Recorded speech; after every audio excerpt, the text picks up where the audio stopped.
So all this road originally was one of several access points to the Rich Gulch hydraulic mining area that was operated in the late 1800s, early 1900s. I am not exactly sure, but I'm sure we'll find a placard up here that'll tell us that information. And this road would just be a big muddy mess. As you can see, it kind of washes out. The Woodlands people kind of take care of it now, but it's not very well maintained.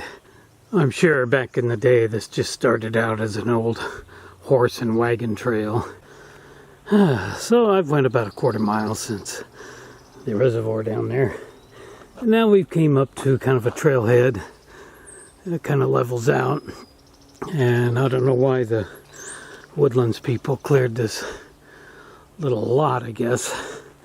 But I'm glad they put some benches in. So I'm going to take advantage of one of those. So we got a trail here. That'll lead us back down to the parking lot where the car is at.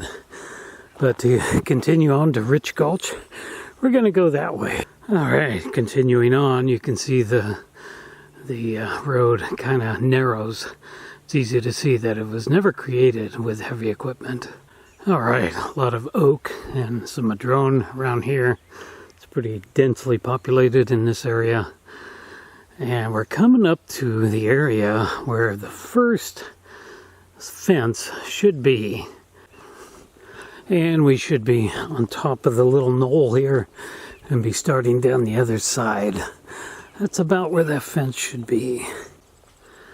Well, they've obviously done some cutting up here to the manzanita. I don't know why they did that. But here we're going to start down the other side. Entering the Rich Gulch area, which is right over in there. Well, I am not seeing the fence. I hope they didn't take it out.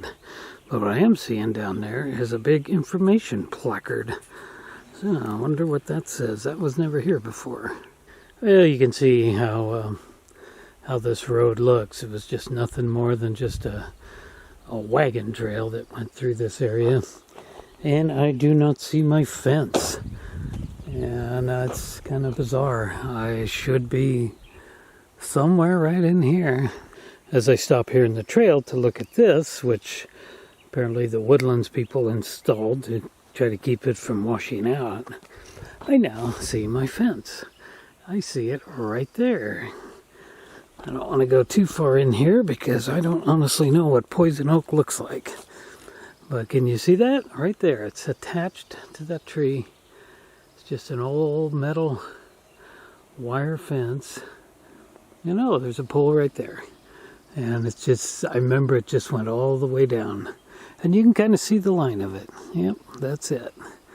That's that old fence. Always been there. So it went across, and I don't see any sign of it there. So we're going to find another fence up in this area, but that's going to be much later on. So now let's go see what this placard down here says. Alright, just came from that way. There's a fence over there. As I get down here to this placard, I realize that the Woodlands people changed the original road. I'm a little disappointed. Get down here. The original road went like this and then went right down there. Can you see that? They've tried to cover it all up. That is the original roadway. Oh, why'd they do that? It's awful steep, I know. And but that's the original road. None of these other trails were here. So we're going to go to the panoramic point on our way back, and it's straight up there. And the Rich Gulch, apparently these will both lead you there. So let's go over here and look at our placard. This is a brand new trail. Doggone it. It kind of makes me mad. They did away with the original road. There it goes, right down there. And there's an old cabin site down there I wanted to show or take a look at. I know the cabin's been gone for umpteen zillion years, but why'd they do that? Well, I got an interesting story to share about this road. But first, let's get a good shot of mining history here. All right, try to get it all in. So you can go ahead and pause it and read it right there. All right, so in reading this, Rich Gulch during the winter of 1851-52. That's when the gold was discovered up here. Boy, that girl just scared the tar out of me. She come running by here. Didn't see her coming. So anyway, the story I got about this is when I was in high school, a couple of guys that I knew, didn't really know them well, but they knew another friend of the family's. They brought an old 60s, boy, what was that? Plymouth car up here. One of those things you never see anymore.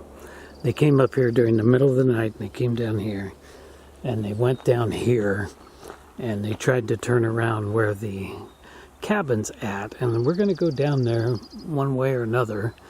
And then they tried to come back up, and they couldn't. They were stuck in the mud and had to be towed out. I remember coming up here the next day and just seeing all the tracks and everything, and the tow truck and all the rest.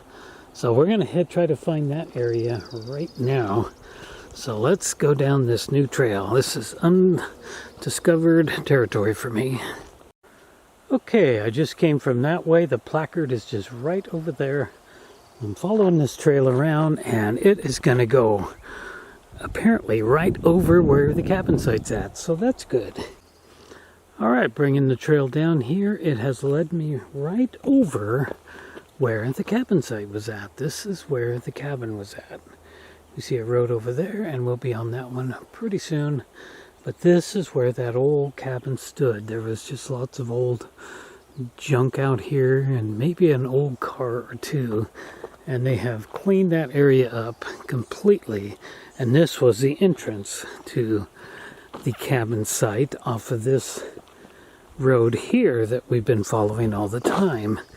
And now we come to the blocked off end of it. And now we are looking up the blocked off part of the road where those guys got their car stuck. They came down this far, and then they tried to turn around here at the entrance of the cabin. The cabin would have been right over there, and they could not get back up here, and they got stuck part way up there. But this is the original road from way back in the horse and buggy days. So I don't know, I don't see any placard here. I see one down here where we're going to meet up with the main Rich Gulch roadway. So yeah, I was hoping to find out some information about what that little cabin area was at. It was here in the very early 70s, and then it just kind of started to disappear. It was never completely standing. It was falling down, and every year it was more in the falling down process. So anyway, we're back onto the main road here. So what I thought was a placard down here is just that little sign on the tree. It's just a little map sign. So we have come down this original road that we started back at Peter Brett, the one of the access roads to the Rich Gulch. And now it is about to meet up with the main access road to Rich Gulch, which is this one running right here. So this is a much bigger road that they had built. They probably brought most of their supplies and ore out of it this way, and it went straight down here, and we could walk all the way down here, and you know, I guess maybe I will. Alright, so I'm not going to walk all the way down there because we can only go as far as that old car you see. Where that old car is parked is actually blocking the road, this road here that would have taken us out to the highway 238. And it's all private property in there now. It's houses and whatnot. So we don't need to go all the way down there. It's an old 1950s car. One of those things you never see anymore. And it's just an old wreck, of course. This trail here, Rich Gulch Alternative, is going to take us up to where there's a great big huge hole in the ground. And the last time I was up here, they just had it fenced off, But before that, it was completely open, and this hole is so big that there's cars down inside this thing. It's extremely unsafe and dangerous, and I hope they have fixed it a lot better. So we'll go check that out, but first we're going to head up this way and just walk right into the heart of the rich Gulch mining area.